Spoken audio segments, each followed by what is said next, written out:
That night there was no grand spectacle, no dramatic outburst, only a heavy silence that seemed to press against your ribs, making each breath feel deliberate and raw.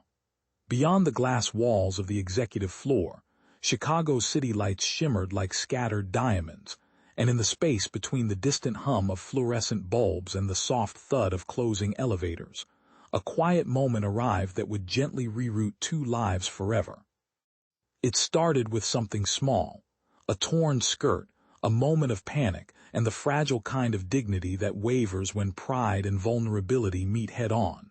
But before we go any further, let me ask you something. If you believe in kindness that happens when no one is watching, in second chances that wear the disguise of an inconvenience, and in people who choose respect over impulse, then please take a second to like this video, drop a comment with your thoughts, share it with someone who could use a little hope, and subscribe to my channel. Stories like this endure because there are still people who hold on to the belief that goodness truly matters. She was a woman who had built her life on control. Margaret Collins had carved her name into steel and glass, climbing from an intern in borrowed heels to the youngest female CEO her firm had ever appointed. Boardrooms bent to her sharp clarity, markets bent to her decisive moves, and the press followed her with a mix of reverence and quiet resentment. Yet on that evening, after a charity gala hosted by her company in downtown Chicago, control slipped away in the smallest and cruelest of ways.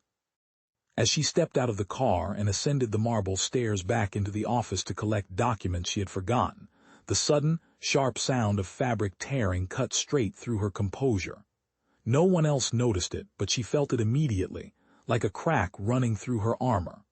Alone in the empty office, she stood braced against her desk, her heart racing not from fear of public embarrassment, but from something far more personal. The tear ran along the side seam, subtle but unmistakable, exposing more than she would ever willingly let the world see. In a career where mistakes were measured in millions, this felt absurdly intimate. She thought about calling her driver, about leaving the papers behind, about pretending it had never happened. But the truth was simple and stubborn. She needed help, and asking for it required a kind of trust she had rarely allowed herself. That trust arrived in the form of Andrew Walker, the late-night facilities coordinator who cleaned offices, changed light bulbs, and stitched small problems back together after everyone else had gone home. Andrew was not invisible, though the world often treated him that way. He had once dreamed of being an engineer, had once believed that effort always earned reward, but life had detoured him through hospital bills, a fractured family, and the quiet resignation of survival work. Still, he carried a gentleness that came from disappointment endured without bitterness. Margaret had noticed him before, though she could not have pinpointed when. Maybe it was the way he always gave a respectful nod without expecting anything in return, or the way he treated her office as a place of purpose rather than power. When she found him that night, she felt something unfamiliar tighten in her chest. The situation was painfully awkward, and yet in the stillness of that empty floor, it transformed into something else entirely. There were no raised voices, no flustered explanations, just two people standing at the edge of an unplanned moment that demanded integrity. What followed was not scandal or temptation, but restraint. Andrew turned away as she asked, his back a quiet wall of respect, calmly explaining what needed to be done to keep the tear from worsening. His hands worked with clinical care, like a tailor mending dignity one stitch at a time, not just fabric. Margaret, standing there under the harsh fluorescent lights, felt tears sting her eyes, not from shame, but from the overwhelming relief of being treated as human rather than a spectacle. In that instant, the power dynamic she had navigated her entire career simply dissolved. She was no longer the CEO, and he was no longer the man who emptied her trash. They were just two people sharing a fragile, honest truth about vulnerability. Margaret realized how rarely she let herself be seen without armor, and how exhausting it had been to carry perfection like a shield.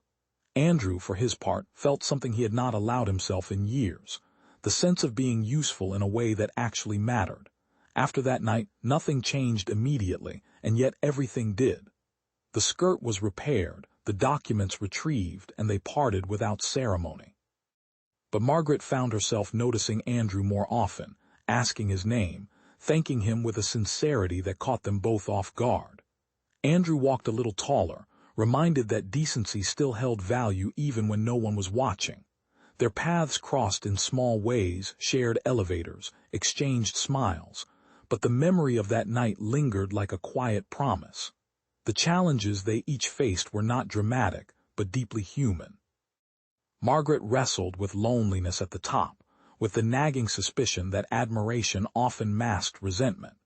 Andrew struggled with invisibility, with the fear that his best years had slipped by unnoticed. Yet each of them carried forward the seed of change planted by that single moment of mutual respect. Margaret began mentoring young women with a renewed sense of empathy, no longer preaching invincibility but resilience. Andrew enrolled in night classes, encouraged by the reminder that his hands and his mind still had value. As weeks turned into months, the company itself seemed to soften around the edges. Small policies shifted, names were remembered, and people felt genuinely seen. Margaret came to understand that true leadership was not about standing above others, but about standing steady when someone needed you to look away, to honor their dignity without question. Andrew learned that self-worth could be reclaimed not through recognition, but through integrity practiced in silence. Just before we reach the end of this story, take a moment to comment below and share what this moment meant to you. Your words carry more weight than you might realize. The final encounter came quietly, as meaningful moments often do. Margaret passed Andrew in the lobby one morning, both holding coffee, both smiling with the ease of shared understanding. No words were exchanged, and none were needed. The torn skirt had long been forgotten, but the lesson it carried remained stitched into their lives. If this story touched your heart, if it reminded you that kindness can exist even in the most awkward of moments, please like, share, and engage with this video. Your support keeps stories like this alive, stories that remind us that dignity is not given by titles or taken by circumstance, but preserved by the choices we make when no one else is looking.